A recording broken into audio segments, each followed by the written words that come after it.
we all understand here, I'm preaching to the converted, that crime and badness is not equal over time and space. It is focused in areas or groups of people. And for that reason, you need to be precise in relation to how you focus your intervention. So if you want to prevent violence happening to police officers, you can, and you will hear later from Nathan, how you can forecast who's the person who's most likely to get assaulted. If you are interested in saying, you know, I want to root out corruption or misogyny, and Maggie's going to speak to us a bit about Borg in a bit, there's no point shouting at your whole organisation, don't be sexist, because you probably know that in your organisation, out of 2,000 people, there's 100 people who you really want to focus on.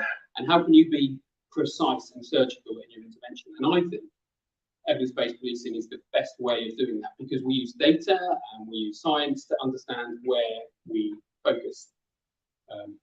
Data science, I think, is a really important pillar associated with policing. And when you compare sort of data-driven strategies against anecdote and professional expertise, normally it's the data-driven approaches that beat the professional expertise. They call it clinical versus actuarial. So you ask a cop, you know, who's my 100 worst police officers, or who's my 100 worst burglars, or who's my 100 worst Borg offenders. They'll give you an opinion, but it's not all necessarily right.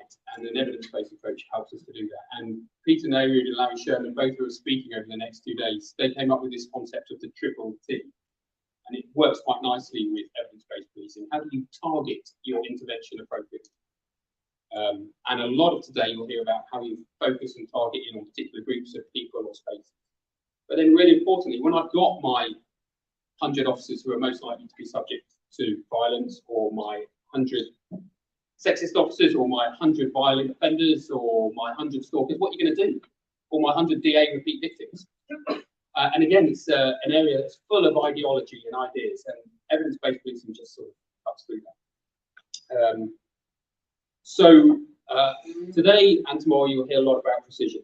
I'd like to thank our partners, YEF, they're coming later. They're a huge supporter of Society of Evidence-Based Policing.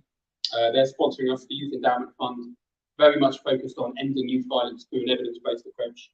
College of Policing always partner well with SEBP. Brilliant work they do. Rachel's coming up next. The What Works Centre for Crime is based here at the College of Policing, evidence-based champions, and there's a real synergy between what the college does and what SEBP does. And they've been integral in organising this conference, providing the venue for free, all the bookings for free, and I'm eternally grateful for Rachel, Neris, and the whole college team. Right, I'm going to introduce Maggie, and I was going to talk a bit about Borg, but I've run out of time. I can't help myself. But let me just throw some interesting points around Borg, because this is, as Maggie will say, is a space full of opinion and ideology. And this was a little experiment that I wanted to highlight from a DS called Christina Carr, working with a professor called Sarah Bennett.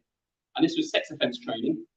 And they did a 2 weeks RASO course for individuals, but they did it in an evidence-based way. And they said, okay, let's track for 4 years outcomes associated with this sex offence course.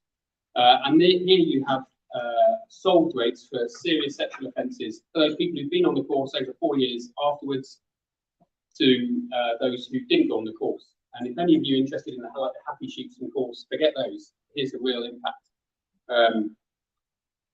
And what I found really interesting is when they looked at the genders of the police officers associated with the training courses, the biggest difference in the solved rate, as you can see, is it affected the female population of police officer investigators so much more than the male population of investigators. So it's interesting when we talk around the evidence of what's affected. Sometimes an evidence-based approach can be really interesting in digging into some of these aspects. I was going to talk about RVR as well, and I was going to talk about a number of other aspects, but I'll leave that to speakers a bit later. So it's a great privilege for me to introduce Maggie. Maggie is the new DCC for the College of Policing and also the lead for violence against women and girls. Maggie, thank you.